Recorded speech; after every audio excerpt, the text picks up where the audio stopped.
Ayan, magpo-pollinate ulit tayo ng aking Astrophytum kasi sabay silang nag-bloom. Ayan. Ganyan lang yung ginawa ko. Kumuha lang ako ng cotton buds. Tapos, ayan, kumuha ko ng pollen. Tapos, ilalagay natin sa pinaka-stigma ng Astrophytum. Ayan, magkabila ko silang lalagyan para mag-success o silang dalawa ay magka-seeds. Ayan, ganyan lang ako. Kumuha ko ng stigma, tapos nilalagay ko sa ng pollen, tapos nilalagay ko sa pinaka-stigma niya. Ayun yung parang maliit na may haba sa pinaka-gitna. Ayan, yun yung stigma. Ayan, parang flower din siya doon. Ayan. Ganyan lang yung gawin natin. Ayan, pinagpalit ko silang dalawa. Tapos, kumuha din ako dito at inilagay ko din sa isang Astrophytum na ito. Sana ay mag-success sila para maparami ko ang aking Astrophytum.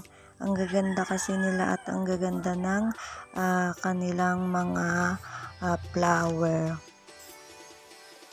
Ayan, pinalitan ko nga, kumuha ko ng hindi ginagamit na chani. Ayan, itong chani na to is ginagamit ko sa aking mga halaman.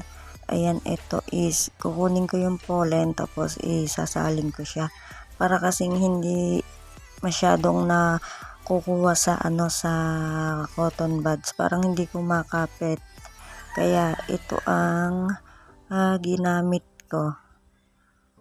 Ayan, ganyan lang ang gawin natin sa kanya. Sana'y mag-success ito. Ayan, ganyan lang yung ginawa kong pag-pollinate sa aking mga Astrophytum. Ganyan lang sila kadaling i-pollinate. Kunin lang natin yung mga pollen, tapos ayan, ganyan, pagpalitin lang natin sila.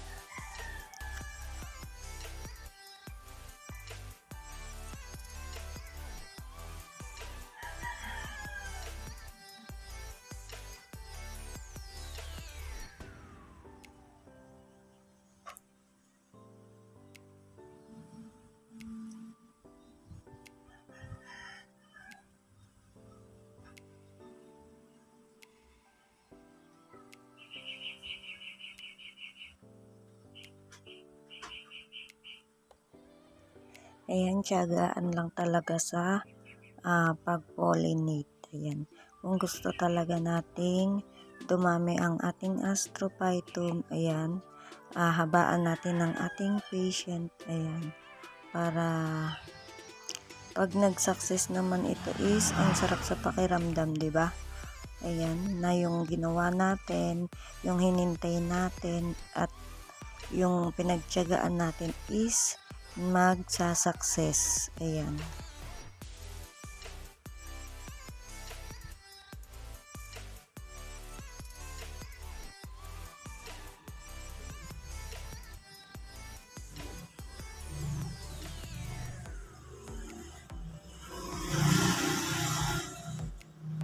Ayan, sabay silang nag-bloom.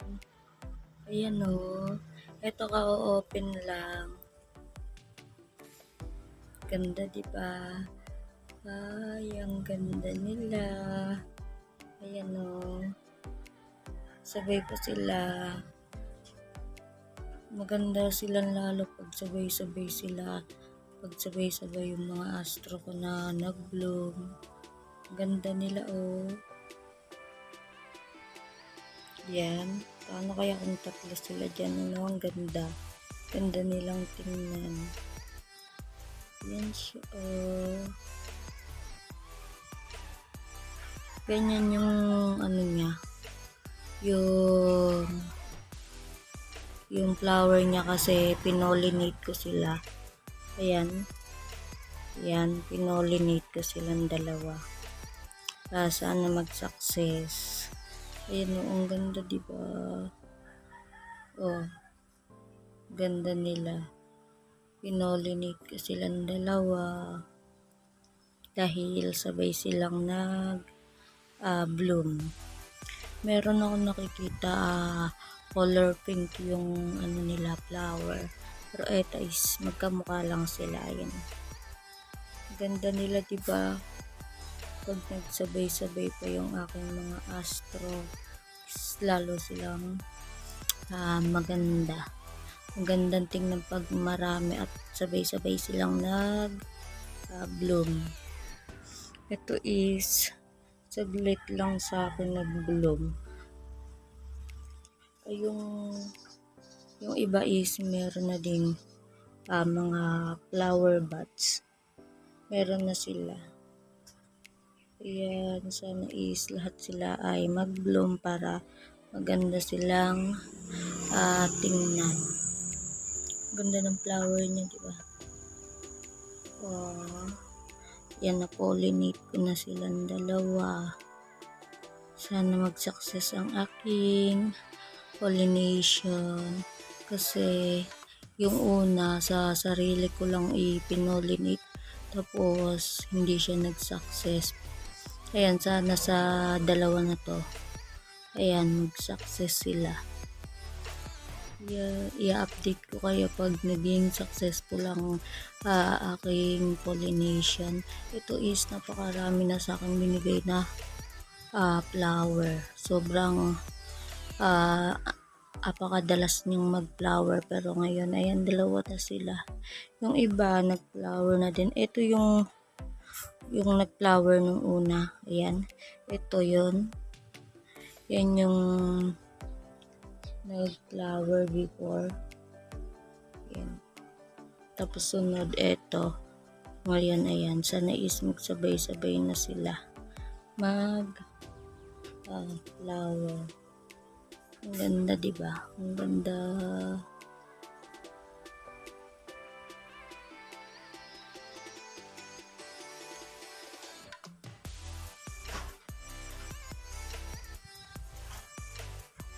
Ayan, after 18 days, mukhang magsasucess ang ating pollination, kasi nakita ko is meron na siyang pinaka-buds doon, or ayan no, yung parang bilog na yon. Ayan, dyan yung seeds, dyan manggagaling yung seeds. At masasabi kong ayan, nag-success nga tayo sa pollination. Etong isa is hindi. Ayan, tingnan nyo, magkaiba sila.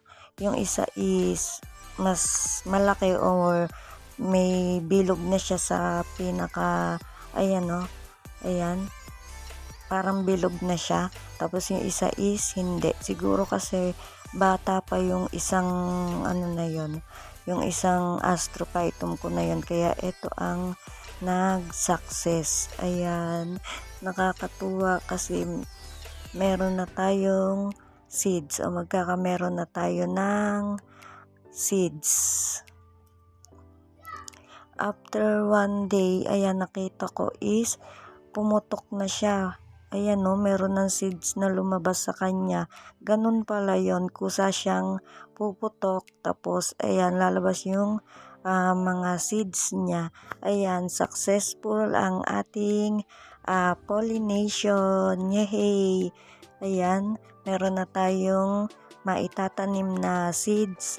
Sana is mag-successful naman ang ating pagtatanim ng seeds. Ayan. Ayan, nakakatuwa.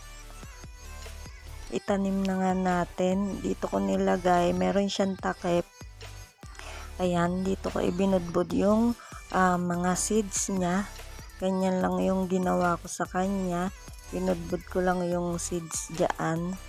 Ayan, ganyan lang yung aking ginawa. Sana is maging successful itong ating ginawa. Ayan. Today, ayan. Ayan, eto pa, meron pa siyang mga seeds na naiwan doon. Ilalagay lang natin. Medyo marami din yung ating nakuwang seeds. Ayan, sana lahat sila mag-successful sa ating gagawin.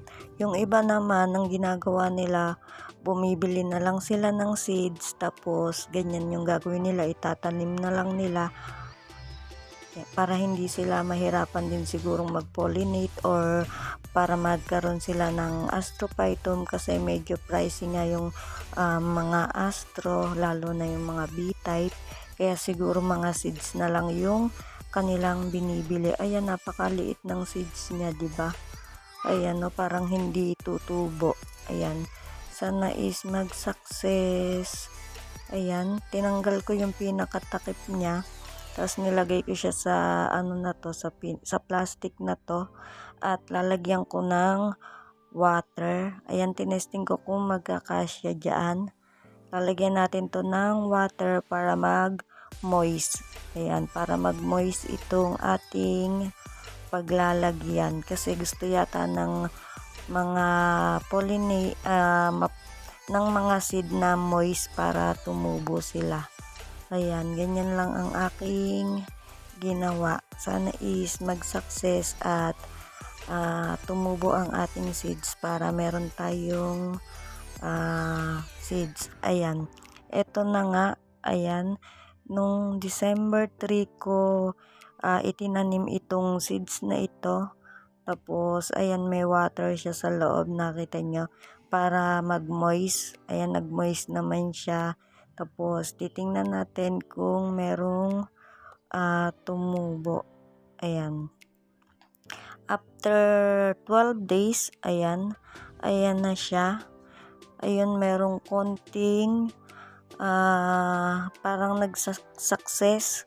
Ayan, nag-success ang ating ginawa.